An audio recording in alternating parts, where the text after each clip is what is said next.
Kalau sudah datang namanya kematian, tidak bisa kita menunda sedikit pun, sedikit pun. Mari kita saat ini merenung coba.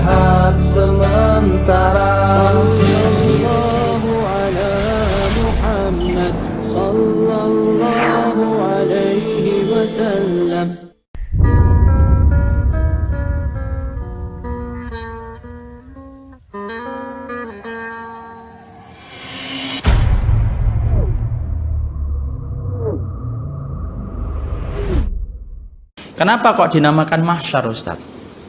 Dinamakan mahsyar itu diambil dari kata hasyara yahsyuru, artinya dikumpulkan. Artinya seluruh manusia itu nanti dikumpulkan oleh Allah setelah malaikat Israfil meniupkan sangkakala kedua kalinya. Nah, para ulama itu berbeda pendapat. Berapa kali malaikat Israfil itu meniupkan sangkakala? Ada yang mengatakan 3, sebagian riwayat mengatakan 2. Dan saya tidak mengambil pendapat yang pertama, saya mengambil pendapat yang kedua. Sesungguhnya sangkakala itu ditiup oleh malaikat Israfil itu 2 kali. Berdasarkan kepada satu riwayat yang disampaikan dalam Abu Hurairah. Abu Hurairah itu bila ditanya, "Ma baina nufkhataini arbaun." Abu Hurairah tiba-tiba ngomong, di antara 2 tiupan sangkakala itu sejarah 40. Kemudian ditanyakan kepada Abu Hurairah, 40 tahun fa'aba. Abu Hurairah diem. 40 hari Abu Hurairah diem. 40 minggu Abu Hurairah diem. Fa'aba. Fa'aba itu artinya dia nolak tapi diem. Kemudian arba'ina yauman fa'aba. Dia diem saja. Maka disitulah para ulama kemudian menentukan sesungguhnya jarak antara malaikat Israfil ketika menyalakan sangkakala yang pertama dan yang kedua sejarah 40, tapi tidak pernah ketentuan terperinci 40-nya apa. Ya sudah, kembalinya kepada hukum asal, yaitu adalah umum 40 saja. Maka kemudian pada sangkakala yang pertama rusak semua yang ada di atas bumi, kecuali orang yang diizinkan oleh Allah. Makhluk yang diizinkan oleh Allah dalam satu riwayat dalam tafsir atau bari ada 3 malaikat yang masih dihidupkan oleh Allah. Malaikat siapa? 1 malaikat Israfil, 2 malaikat maut sendiri, yang ketiga yaitu adalah malaikat Jibril. 3 malaikat ini masih dihidupkan oleh Allah setelah seluruh alam semesta itu dihancurkan oleh Allah, dan itu nampak dalam peristiwa surat Al-Zalzalah ketika menceritakan bagaimana dahsyatnya peristiwa hari kiamat ketika ditegakkan oleh Allah. Yang tersisa 3 malaikat, ya. Maka kemudian siapa pertama kali malaikat yang dicabut nyawanya? Malaikat Israfil. Allah perintahkan malaikat maut untuk mencabut nyawanya malaikat Israfil. Yang tersisa 2, malaikat maut dengan malaikat Jibril. Kemudian Allah suruh malaikat maut untuk mencabut nyawanya sendiri. Lalu yang tersisa 1, malaikat Jibril. Diperintahkan Jibril untuk bersujud. Disitulah Jibril dicabut nyawanya langsung oleh Allah. Disitulah akhirnya kita paham malaikat yang paling mulia di antara seluruh malaikat yang Allah ciptakan yaitu adalah malaikat Jibril. Nah, disitulah kita akhirnya mengetahui bagaimana itu kemudian langsung tidak ada yang tersisa kecuali wajahnya Allah. Kemudian yang dibangkitkan pertama kali siapa? Yang dibangkitkan pertama kali adalah malaikat Israfil. Disitulah dia menyalakan sangkakala yang kedua. Disitulah hidup kembali setelah Allah nurunkan hujan, di mana setiap tulang ekor manusia yang tersentuh dengan hujan yang Allah kirimkan setelah Allah kirimkan pengerusakan alam semesta, maka sesungguhnya air-air yang menyentuh kepada ajbudakbi, tulang ekor, tulang sulbi, itulah yang menjadikan setiap makhluk itu kembali hidup. Ya, semuanya hidup. Mungkin terjadi perbedaan para ulama apakah hewan kembali dihidupkan ataukah tidak. Tapi menurut ana tidak penting untuk dibahas. Ya, kalaupun dibangkitkan juga tidak menambah keimanan. Kalau tidak dibangkitkan pun insya Allah tidak merusak akhirat kita.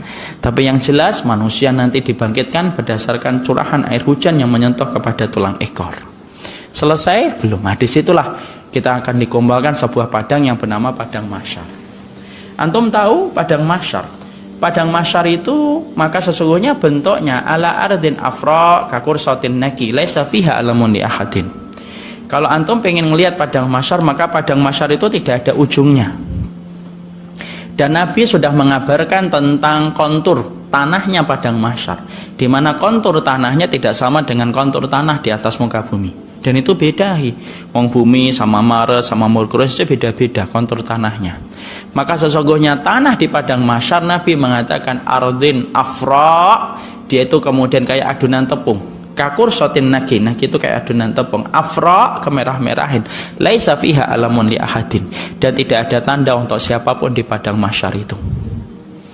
Jadi kemudian padang mahsyar itu dia lapang, dia tidak ada ujungnya. Lalu kemudian padang mahsyar itu adalah padang yang betul-betul dijadikan oleh Allah menjadi tempat kumpulnya manusia dan tidak ada tanda untuk siapapun. Antum harus paham, akhi. Allah ketika menyampaikan tentang padang mahsyar, maka Allah itu menegaskan sifatnya ketika menerangkan surat Al-Fatihah. Makanya Allah menyampaikan apa? Maliki yaumiddin. Kenapa Allah itu menegaskan bahwasannya dirinya itu adalah pemilik dari pembalasan? Karena sesungguhnya kondisi kita di padang mahsyar dan kondisi kita di dunia itu beda. Kalau kondisi kita di dunia, ikhwan, antum ketika mendapatkan panas, antum masih bisa berteduh. Antum mendapatkan sakit, antum kabur, antum lari dari orang yang menyakiti antum. Antum ketika kemudian dituduh, antum bisa berbalik menuduh orang yang menuduh antum ketika antum mengingkarinya. Itu di dunia.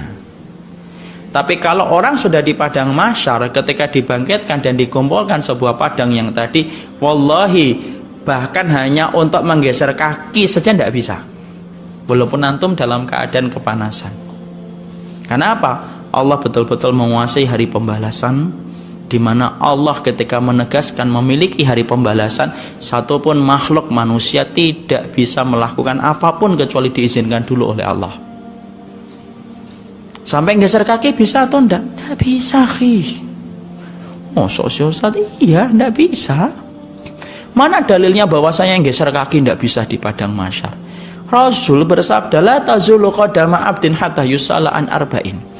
Tidak akan bergeser kakimu di pada waktu hari kiamat nanti sampai kamu ditanya dulu tentang 4 perkara. Geser kaki tok aja enggak bisa. Kalau geser kaki masih maklum lah, itu termasuk berat. Ngomong aja enggak bisa. Mana dalilnya enggak bisa ngomong? Surat An-Naba, Allah menyampaikan la yatakallamuna illa man adinallahur rahman wa qala sawaba. La yatakallamun, orang yang sudah dikumpulkan di padang mahsyar, la yatakallamun, enggak bisa bicara dia, enggak bisa bicara. Gagap, bisu, apapun itu, pinter ngomong, retorikanya bagus, khitobahnya mumtaz, sekut, tidak bisa ngomong ketika sudah di hidup akhirat. La yatakallamun illa man adinallahur rahman, kecuali yang diizinkan oleh Allah. Fulan ngomong, baru ngomong. Makanya kemudian hakikat yang pertama di padang mahsyar yang sering luput dari pandangan kita, padang mahsyar tanahnya beda dengan kita. Dan semuanya manusia ketika dibangkitkan dalam keadaan telanjang kaki, telanjang pakaian dan tidak berkhitan. Kita nanti akan bahas.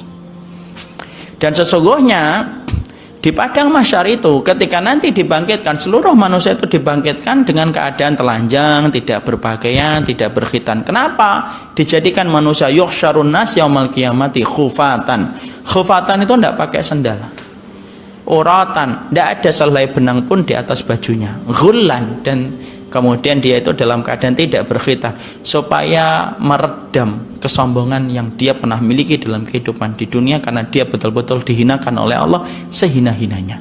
Karena baju itu salah satu penyebab kesombongan. Ya, makanya kemudian dinafikan semuanya ketika bangkit. Dan tahukah kita, apakah manusia ketika dikumpulkan di padang mahsyar itu selamanya nanti akan telanjang, Ustaz? Enggak lah. Tetap nanti akan diberikan pakaian. Pada saatnya ketika Allah menentukan, maka nanti akan diberikan pakaian.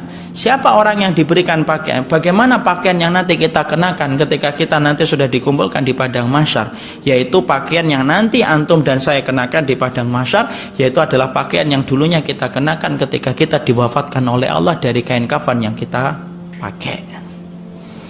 Makanya Mu'adz bin Jabal, ketika ibunya meninggal dunia, Mu'adz bin Jabal ini salah satu di antara sahabat Rasulullah SAW yang berdakwah ke Yaman, ya.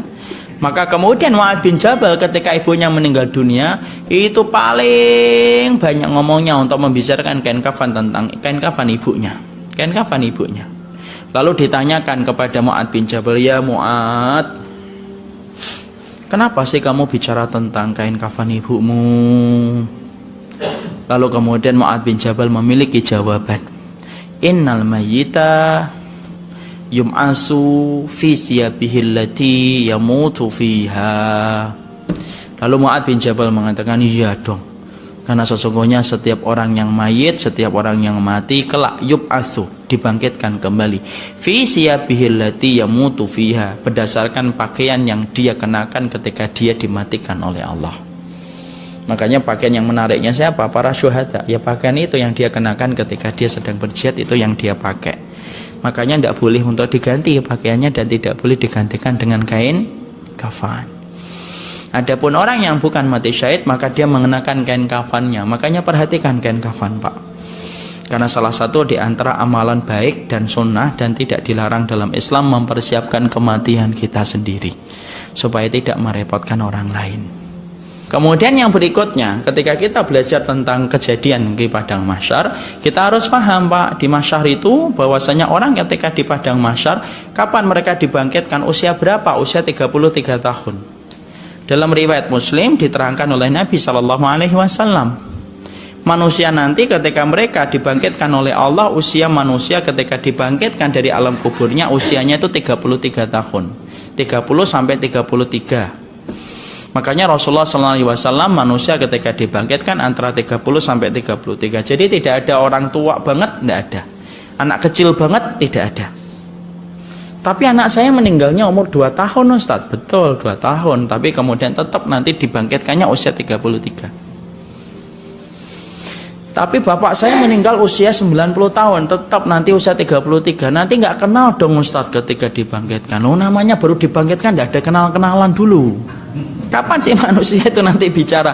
Manusia itu bicara, Pak, ketika sudah disidang sama Allah, ketika mereka didebat sama Allah baru bicara. Dan kapan manusia itu bisa bicara diizinkan oleh Allah? Ketika manusia saling bermusuhan atau saling berdebat. Sebagaimana surat Az-Zukhruf 67. Ada nggak manusia yang bertengkar hebat di hadapan Allah? Ada. Siapa itu? Bapak, ibu, anak yang nggak pernah memperingatkan tentang Allah dan hari akhir, mereka saling bertengkar hebat. Istri, ketika nanti sudah mau disidang, ternyata kemudian dia menghadapi, ya Allah, selama puluhan tahun saya tidak menutup aurat. Pertama kali dia akan menggugat suaminya. Mas, dulunya kamu kenapa nggak ngingetin aku untuk menutup aurat? Semuanya nanti bertengkar. Alakhillahu yawma idzin ba'duhum li ba'din adu ilal muttaqin. Semua orang yang saling mencintai saling bertengkar semuanya. Semuanya bertengkar, Pak. Sampai akhirnya ujung dari kesalahan mereka timpakan kepada iblis, maka kemudian iblis nanti berkhutbah sebagaimana di dalam surat Ibrahim. Khutbah itu nanti pada saat itu manusia bisa ngomong ketika diizinkan oleh Allah dan semuanya ngomongnya itu baik. Benar, tidak ada yang kemudian berdusta. Nah, makanya anak kemudian memarahi ibunya, memarahi bapaknya. Dulu saya diajak laki-laki, kenapa diem, Pak? Dan ternyata dia menjamah tubuhku dan mencampuri diriku sebelum menikah, dan hari ini aku mempertanggungjawabkan dosa zinaku. Semuanya nanti bertengkar, Pak. Makanya Masya Allah dalam kehidupan kita sekarang itu lebih baik bertengkar di dunia supaya tidak bertengkar di akhirat. Bertengkar itu maksudnya memperingatkan kebaikan walaupun sampai akhirnya diprotes sama anak kita ataupun istri kita ataupun suami kita. Artinya semangatnya bukan semangat untuk bertengkar, semangatnya untuk membenarkan. Ya. Maka kemudian disitulah manusia dibangkitkan pada usia 30 dan 33. Mungkin antum bertanya, kenapa pada usia itu, Ustaz? Imam Nawawi menjelaskan karena pada usia itu sempurna fisiknya seseorang itu pada usia 30 sampai 33. Maka sesungguhnya manusia ketika dibangkitkan di padang mahsyar yang kita harus pahami, maka sesungguhnya manusia itu akan diberdirikan oleh Allah. Jadi tidak ada yang duduk. Makanya Rasulullah SAW menyampaikan bahwasanya sesungguhnya manusia ketika mereka nanti di padang mahsyar yang tadiruna qiyaman arba'ina sanatan sakhisatan absarahum ila sama' yang tadiruna faslal qada. Perhatikan hadisnya. Sesungguhnya yang tadiruna kiaman, manusia nanti ketika di padang mahsyar, maka setiap manusia itu ketika di padang mahsyar itu berdiri. Dan ingat, Allah memberikan kekuatan kepada manusia di padang mahsyar tidak sebagaimana kekuatan dia ketika di waktu di dunia. Makanya tidak ada yang minta duduk nanti, tidak ada. Ya Allah capek, ya Allah duduk sebentar gitu, tidak ada. Syekh Utsaimin menerangkan manusia ketika di padang mahsyar mereka akan diberdirikan dan diberikan kekuatan. Bahkan tingginya manusia aja dijadikan beda dengan tingginya antum ketika di dunia. Tingginya antum seberapa? Sekarang kan tingginya kita ini berapa sih? 2 meter, enggak sampai. Padahal kemudian kita sebenarnya kalau mendapati bapak kita Nabi Adam, tingginya Nabi Adam itu situna dhiro'an, 60 hasta. Berapa itu? 30 meter.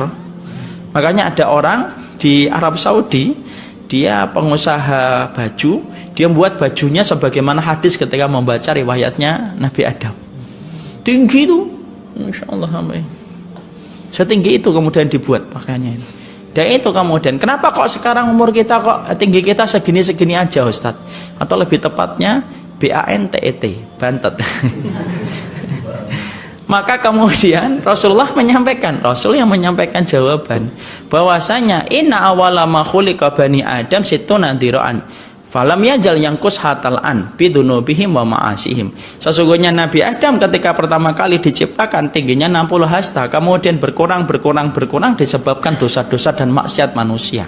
Maka dikurangi oleh Allah. Makanya maksiat, Pak, bukan hanya berakibat kepada orang yang melakukan, tetapi berakibat kepada alam sekitarnya menjadi rusak tatanannya. Jadi sekarang kita ini 1,5 meter, 1 meter 2 senti, itu ya disebabkan karena dosa-dosa kemaksiatan. Makanya kemudian manusia ketika dibangkitkan di padang mahsyar, maka sesungguhnya dibangkitkan mereka yaitu adalah kemudian 60 hasta, dan kita diciptakan sebagaimana Nabi Adam. Nah kembali tadi, manusia dibangkitkan dalam keadaan berdiri, lalu kemudian kepala mereka sakhisatan absarahum ila sama, maka kemudian kepala mereka itu mendongakkan ke atas gini. Yang tadirun itu nunggu faslal qada, mereka menunggu keputusan yang Allah berikan kepadanya. Dan antum tahu kan, semua manusia ketika sedang dikumpulkan oleh Allah dalam keadaan mencekam, tidak ada yang bicara, wala kalam wala syai', tidak ada kalam, tidak ada apapun. Jadi setelah mereka bertengkar habis-habisan, kemudian malaikat, kemudian Jibril, kemudian khutbah dan melepaskan dirinya dari semua tuduhan itu, semuanya nunggu hisab dari Allah. Tegang sama manusia. Maka pada saat itulah kemudian mereka kemudian mendongakkan kepala. Antum tentunya tahu kan, ada orang yang pertama kali dipanggil untuk diputuskan nasibnya pertama kali oleh Allah, disaksikan seluruh manusia ketika di padang mahsyar. Siapa itu orang yang diputuskan nasibnya oleh Allah untuk dimasukkan ke dalam neraka pertama kali? Mujahid yang salah niat, nyemplung ke neraka pertama kali. Orang yang nyari ilmu, orang yang berdakwah, anak dan antum nih, salah niat, nyemplung ke neraka pertama kali. Orang yang sedekah, salah niat, nyemplung dia ke neraka pertama kali. Makanya jangan main-main dengan hati. Hati-hatilah dengan hati. Karena sesungguhnya hati yang menyebabkan seseorang apabila rusak mencicipi neraka itu karena hati, ketika tidak mampu menjaga niat. Setelah itu apa yang Allah perlihatkan? Allah perlihatkan lagi kemudian 2 orang yang Allah perlihatkan. 2 orang yang dipanggil oleh Allah. Fulan, kemudian dipanggil oleh Allah. Fulan dipanggil oleh Allah. Fulan ini yang pertama dipanggil adalah orang yang paling nikmat hidupnya. Orang yang kedua yang dipanggil oleh Allah adalah orang yang banyak dosanya ketika hidup. Orang yang paling bahagia, orang yang paling susah dalam hidupnya. Orang yang paling bahagia dalam hidupnya tetapi dia penduduk neraka. Semua orang menyaksikan peristiwa itu untuk memberikan rasa takut rasa takut kepada neraka dan rasa harap kepada surga. Kemudian Allah kemudian ambil itu orang yang paling bahagia dan orang yang paling sedih dalam hidupnya. Orang yang paling bahagia diambil oleh Allah, dicelupkan ke dalam neraka. Fayasbagu finnari sabghah.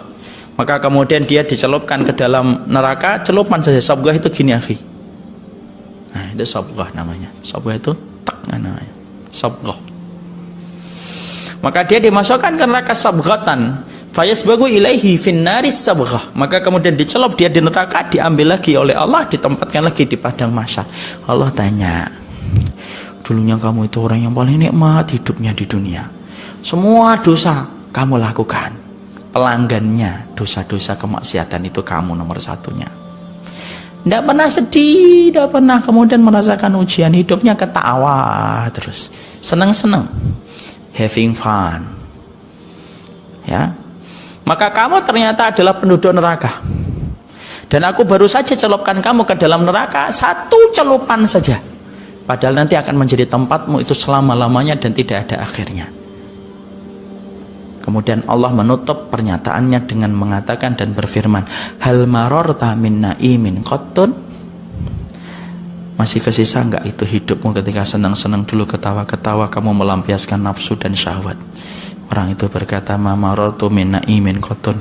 Ya Allah, aku tidak pernah merasakan arti kenikmatan dan kebahagiaan. Yang aku rasakan hanyalah kepedihan di seluruh urat syarat nadiku. Padahal apa? Dia kekal di dalam neraka. Seakan-akan kita mendapatkan sebuah pelajaran apa Pak?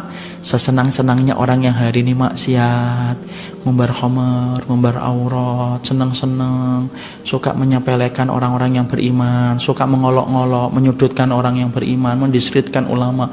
Semuanya itu ketika hari ini mereka ketawa, semuanya ketika ditebus dengan neraka, satu celup saja, semua jutaan kesenangan yang pernah dirasakan dalam hidup hilang. Tidak ada sisanya. Yang kedua yang dipanggil oleh Allah siapa? Orang yang paling sedih hidupnya. Ujiannya bertubi-tubi. Ngelamar, ditolak terus. Kan? Kemudian apa-apa nggak kemudian diterima. Mau sedekah, mepet uangnya. Habis tipes, habis DB, asam urat.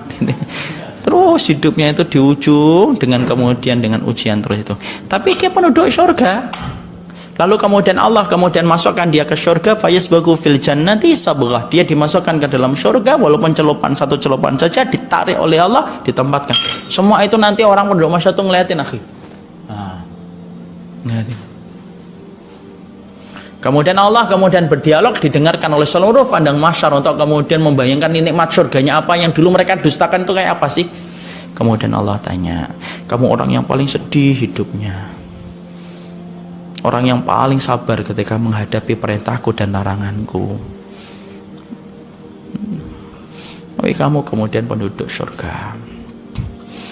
Masih kerasa enggak semua kepedihanmu ketika bangun malam, diejek-ejek orang, difitnah, didolimi, ngerasain perih ketika kemudian merasakan perjuangan, semuanya itu.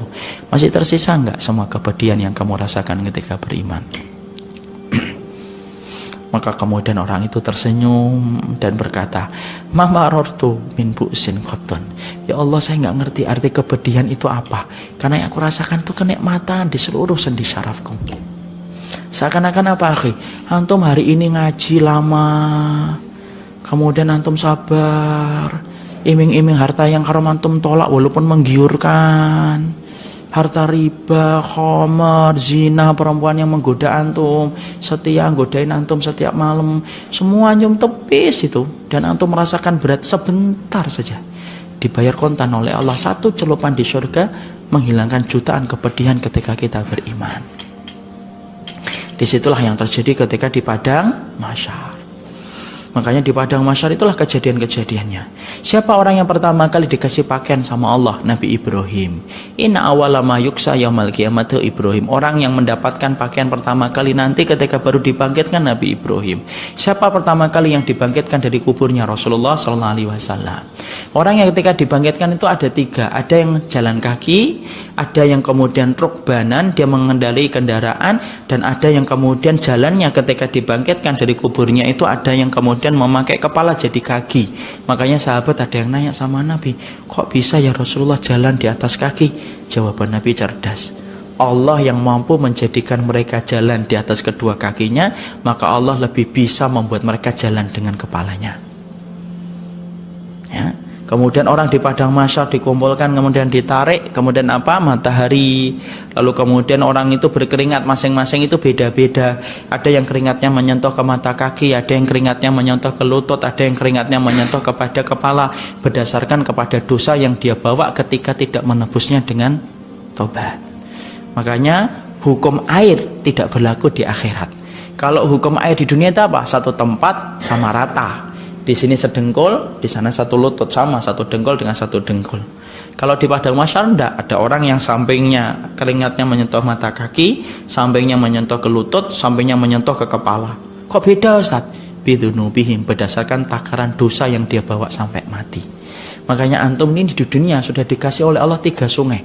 Ayo kita manfaatkan sebelum itu menjadi keringat yang akan menyengsarakan kita. Imam Ibnu Qayyim itu mengatakan, antum dan saya punya 3 sungai untuk membersihkan dosa supaya tidak menjadi bulir keringat yang menyengsarakan kita di padang mahsyar. Apa sungai yang pertama untuk membersihkan dosa? Sungai Taubatan Nasuha. Nyebur di situ, bersihkan diri antum di sungai itu supaya tidak menjadi keringat yang menyengsarakan kita di padang mahsyar. Sungai yang kedua, sungai apa? Sungai ketaatan dan kebaikan. Amal solih itu fungsinya salah satu menghapuskan dosa. Sungai yang ketiga, sungai ujian dan musibah yang antum harus hadapi dengan ridho. Maka itu 3 sungai yang bisa membersihkan dari dosa supaya tidak memberatkan keringat kita pada waktu di hari akhirat. Disitulah kejadian-kejadian tentang padang mahsyar, di mana itu sering kita luput dari pandangan kita. Padang mahsyar nantinya, sesungguhnya padang mahsyar dalam riwayat yang disampaikan dalam riwayat Imam Ahmad bin Hambal, sesungguhnya padang mahsyar itu bagian dari Syam hari ini. Jadi kemudian salah satu bagian dari kota Syam itu merupakan bagian nanti yang kemudian itu menjadi bagian dari mahsyar yang nanti dikumpulkan oleh Allah Subhanahu wa taala.